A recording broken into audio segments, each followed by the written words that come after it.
or you start seeing other products in the market that might be a little better. And then as a salesperson, you start to lose what you think made the product or service amazing in the first place, and then your sales will start going down. I've seen this a bunch of times. But what the best salespeople do is, we talk a lot about sales on this channel, and that's because I was a salesman in a past life. I started as a junior account manager. I worked my way up the ladder over 2 years to become the top producing salesperson at our company. The company hit Inc. 5000 3 times in a row while I was there, and a 4th time after I left. And I was pretty good at sales. I'm still pretty good at sales. Our company's generated over $10 million in revenue for our clients, and it's because we're skilled. And we do the 3 things we're about to talk about in this video. So what I want to talk about today is the 3 most important skills in sales. Get these 3 skills down, and everything else takes care of itself. Let's jump into it. Here are 3 things that I've seen salespeople do that when they get these 3 things right, everything else works automatically. The first most important skill in sales is the ability to see past a product or service's flaws and instead see the amazingness of what you're selling. I've seen this a few times with salespeople. They'll start at a company and they go in like really hot. Like we had a couple sales guys that we hired for X27 for our marketing agency. And in the beginning, they were able to sell pretty effectively and generate money when they were talking to clients. And then over time, what happens is you start hearing customer complaints, or you start seeing other products in the market that might be a little better. And then as a salesperson, you start to lose what you think made the product or service amazing in the first place, and then your sales will start going down. I've seen this a bunch of times. But what the best salespeople do is they're able to see past a product's flaws. They'll hear complaints from customers, and they'll still remember why they signed on to this company. You've heard that it's important to test your subject lines to have at least an 80% open rate. And we've been able to achieve that pretty consistently for our clients selling to billion-dollar brands. The hardest part was coming up with the subject lines, but lucky for you, we put together 50 cold email subject lines for you to test at email10k.com/subject. As an entrepreneur, we deal with this all the time. I'll have customers complain, and then in the same week have customers compliment us on the exact same thing that customers complained about. So what I've learned from that is a customer's complaint has almost no relation to the quality of the product or service itself, which is a little strange, but it's true. For instance, our course, Email 10K. We have been complimented on the value delivered in the course, and then later that day, the exact same content, the exact same course, we had somebody complain about it. Meaning the complaints had nothing to do with the content of the course. So a good salesperson is able to see past a product's flaws and convince themselves that what they're selling is great.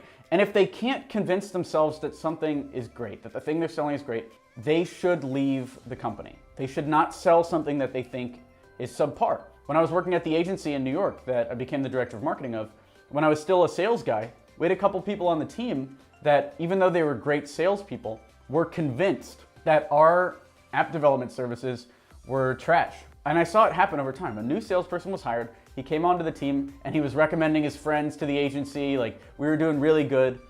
And then at some point, something clicked in his head.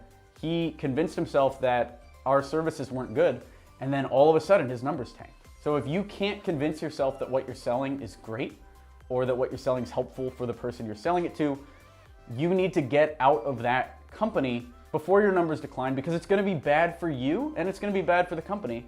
You don't wanna morally be selling something you don't believe in. And even if you feel like you can push through it, eventually it will catch up with you. So don't do that. So that's number 1, the ability to see past a product's flaws. The number 2 most important skill in sales is the ability to actually listen. What that means is you hear a customer when they're talking and you're not just following a script. I remember when I was at the startup in New York City, the Groupon clone, and we would call the local businesses, my boss would get so mad when I went off script. We had a word-for-word cold calling script that we had to stick to, and if we ever went off the script, he would get mad. Compare that to when I was at the Inc. 5000 company in New York that we were talking about earlier. That was way less of a scripted position. We had to hit a few bullet points for sure, but I was basically left on my own. And there I was able to generate millions of dollars in sales versus the Groupon clone where I don't think I generated $1,000. And the difference is in the New York agency, I had the ability to actually listen to customers. I would ask them what kind of product they were looking to buy, what kind of business problems were they dealing with, and then I could come up with a targeted solution that actually fit their needs. I used to map out applications. I would draw the screens myself, and I would do things that normally a user experience designer would do for the customers during the sales calls. And that's because I had the ability to do that, but it's also because I had the ability to actually listen. If a client came to me with a business problem, I would hear them out and then think about an actual solution that they could use and recommend that solution to them.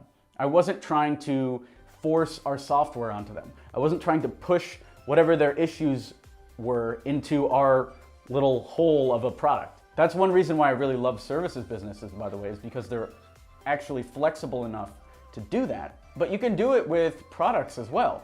And that brings us to the third point, and I'll show you how to actually do that. The third most important skill in sales is targeted honesty. That means extreme truth telling. And that means recommending a service only when clients actually need it. We had a client a while ago at the agency in New York that came in and he was trying to build an application for his golf company that he was just starting from scratch. And he wanted to put hundreds of thousands of dollars into this application off the bat. And as a sales guy, I was like, oh, sick, $200,000 to put into a mobile app. That sounds great. But as an honest person, I couldn't recommend he spend the $200K until he validated the business. So I recommended the Lean Startup. I recommended a few of these books, and he did eventually close with us after he had validated the business concept. We actually helped him through the validation process. We were doing the customer interviews, we were running the user experience process. This was something that our business did at the time and could help with. So by being extremely honest and recommending what the customer actually needed, instead of trying to force him into building this gigantic application before his business was even validated, we were able to lock him in as a longer-term customer and make sure he's actually happy. If you're a digital agency owner without a contract template that can be quickly customized, we have some great news. We are giving away the actual template that we use to close business with our clients. Download the contract template at email10k.com/contract and save $1,000 in legal fees. Because what's interesting about extreme honesty is if you're doing what's right for the customer, then eventually it's going to come back tenfold, versus it being a landmine for you.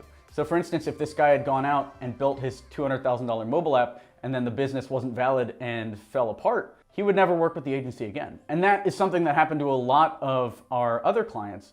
Our sales guys would go in and sell a business based on what the customer wanted without giving their own tactical feedback. And maybe they didn't know. I'm not blaming them for not knowing if a business was going to succeed or not, or going through this process, because this was something I was really pushing in the agency myself. It wasn't something that the agency was doing by itself before me.